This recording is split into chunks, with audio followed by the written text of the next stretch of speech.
Quel est ton camp? Quelle est ta place?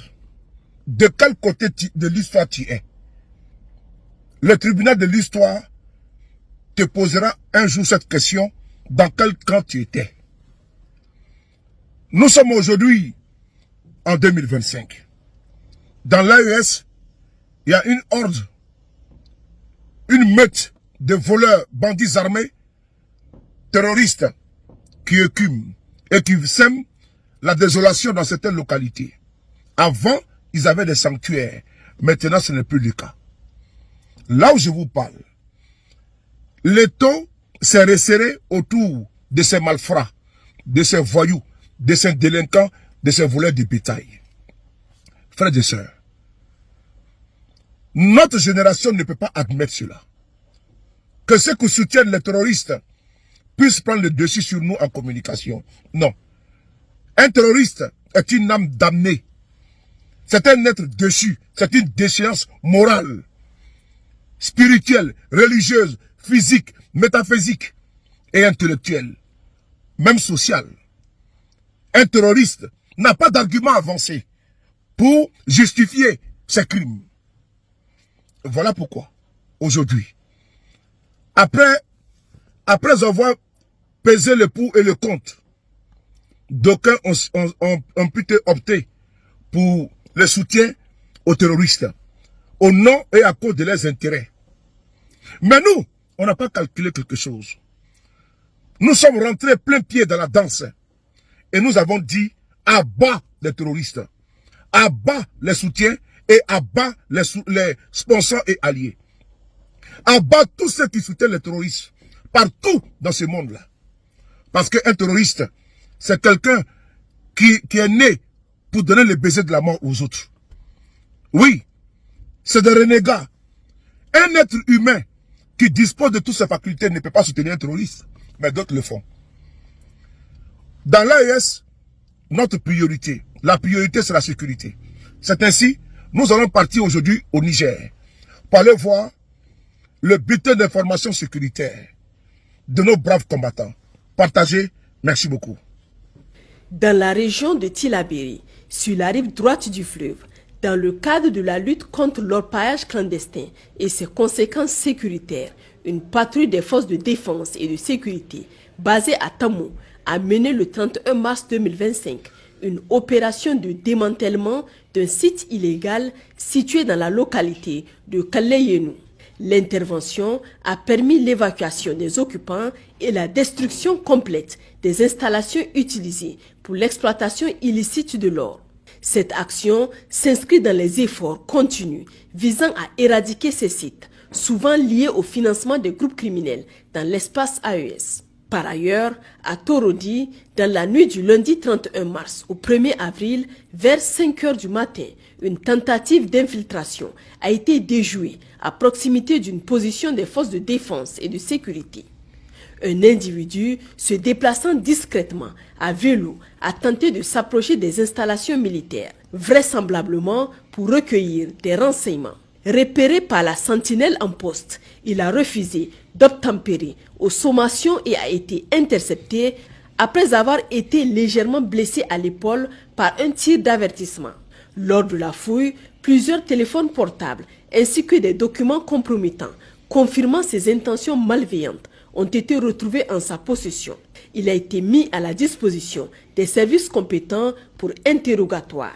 Dans la zone de Namaro, une patrouille conjointe des forces de défense et de sécurité a été déployée le 1er avril à Mbanga, un village situé à 30 km au sud-ouest de Goté et à 18 km à l'ouest de Namaro, suite à des informations faisant état d'une violente bagarre survenue la veille aux environs de 22h30.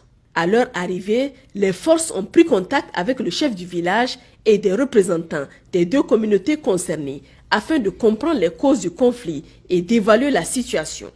Le bilan des affrontements fait état de 2 jeunes victimes âgées de 17 et 18 ans déjà inhumées avant l'arrivée des FDS.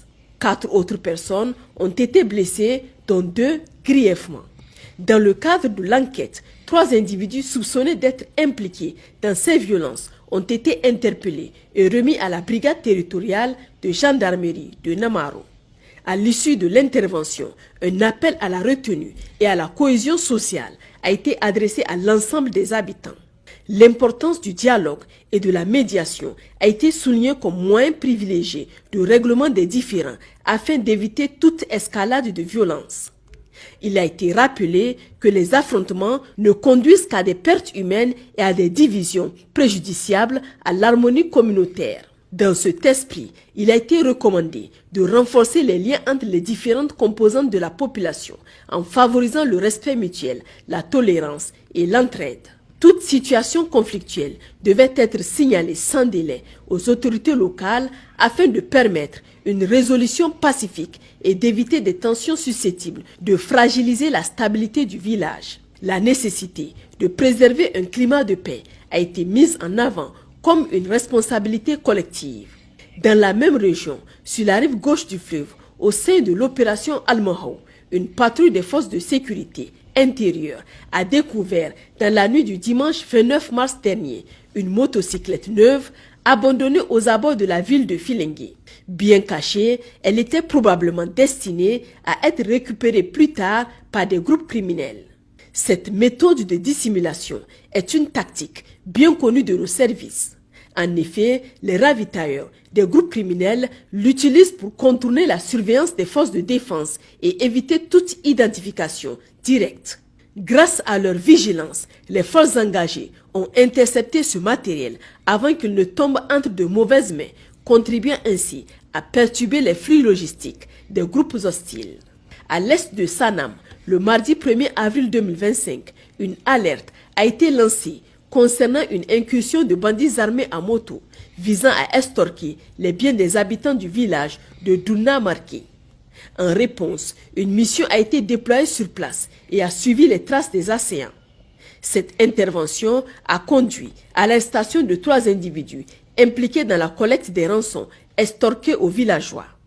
Ils ont immédiatement été remis à la brigade territoriale d'Abala pour la suite de la procédure judiciaire.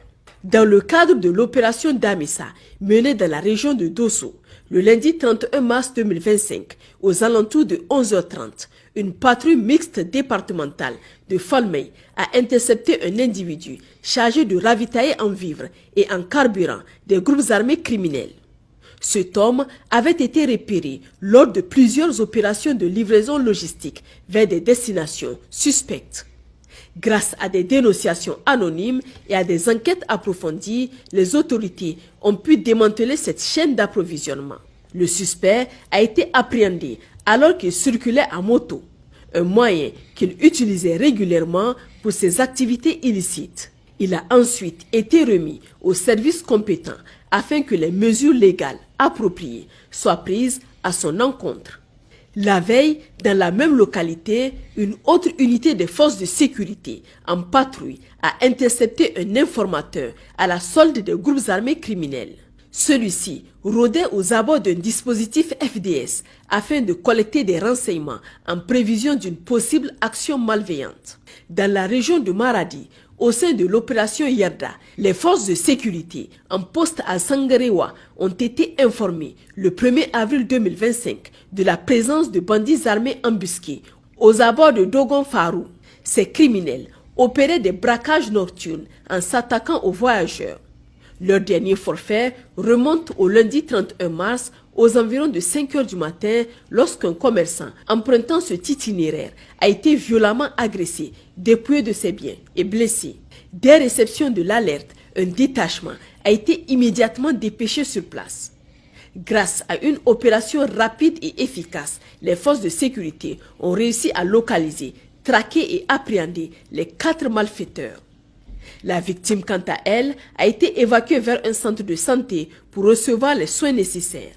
Dans la nuit du 30 au 31 mars, aux environs de 23h40, une autre intervention des forces de défense et de sécurité a permis l'arrestation d'un individu connu pour ses activités criminelles à Madeni El Haj. Identifié comme un grand bandit et un trafiquant de drogue notoire, il est soupçonné d'être en lien avec un autre chef de gang opérant depuis Jibia au Nigeria. Bien qu'aucune drogue n'ait été retrouvée sur lui au moment de son interpellation, il était en possession de 19 300 Naira et d'un téléphone basique. Par ailleurs, 3 de ses complices ont été formellement identifiés et font actuellement l'objet de recherches actives. L'enquête a également révélé que le suspect possède une maison inhabitée à Madeni El Hadj où il se rend rarement, probablement pour éviter d'attirer l'attention. Après son interpellation, il a été remis à la gendarmerie pour des investigations approfondies afin d'établir ses connexions criminelles et d'éventuelles ramifications avec d'autres réseaux. Dans la région de Zender, sous la juridiction de la zone de défense numéro 3, dans le cadre des investigations sur la formation d'une bande criminelle dans la ville de Gidigir, les forces de l'ordre ont interpellé le lundi 31 mars 2025 vers 13h 2 individus impliqués qui ont ensuite été conduits à la brigade de gendarmerie de Gouré. Lors de leur interrogatoire, les malfrats ont révélé qu'un pistolet automatique était en possession du 3e membre du groupe. Une perquisition a donc été menée à son domicile le lendemain, permettant son arrestation ainsi que la saisie d'un pistolet de calibre 9 mm avec un chargeur approvisionné. À l'est du pays, dans la région de Difa, dans le cadre de l'opération Nalewa Dole, le dimanche 30 mars dernier, les éléments du poste militaire de reconnaissance de Bosso ont arrêté 2 membres actifs de Boko Haram alors qu'ils s'apprêtaient à rejoindre leur groupe criminel après un séjour auprès de leur famille. Parallèlement, un détachement des forces de sécurité a découvert à Toumour un important dépôt logistique ennemi.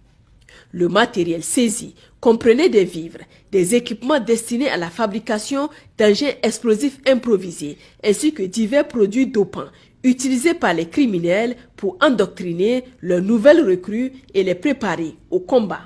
En marge des opérations, les forces de défense et de sécurité continuent de renforcer leurs liens avec les populations civiles. Dans ce contexte, des centaines de kits alimentaires ont été distribués aux personnes démunies afin de soutenir leur résilience et de leur permettre de célébrer le dimanche dernier la fête de Ramadan dans de meilleures conditions. Au nord, dans la région d'Agadez, dans la matinée du mardi 1er avril 2025, suite à l'exploitation de renseignements fiables, la patrouille spéciale de la brigade d'intervention et de recherche d'Agadez, engagée dans l'opération Sarankassa phase 2, a intercepté 2 camions transportant du carburant introduit clandestinement depuis l'Algérie. L'intervention s'est déroulée sur l'axe El Mekki-Tablot à environ 120 km d'Agadez. La saisie a permis de récupérer 16 cuves de 1000 litres de gasoil chacune, 5 fûts de 230 litres, soit un total de 17 150 litres de gasoil, ainsi que 5 tuyaux de canalisation. Auparavant, après avoir été informé de la détresse d'une dizaine de personnes dans le désert, un détachement a été envoyé depuis le poste militaire de reconnaissance d'Inabangrit pour mener une opération de sauvetage. À environ 24 km au nord-est de leur position, la patrouille a confirmé les informations reçues et secouru 11 individus qui ont ensuite été évacués vers le poste afin de recevoir une prise en charge. Chers compatriotes, nous vous exhortons à continuer le soutien à nos vaillantes forces de défense et de sécurité en maintenant et renforçant votre mobilisation pour vaincre les ennemis de l'intérieur comme de l'extérieur. À cet effet, nos lignes vertes restent disponibles 24 heures sur 24. Pour les forces armées nigériennes, le 40-40.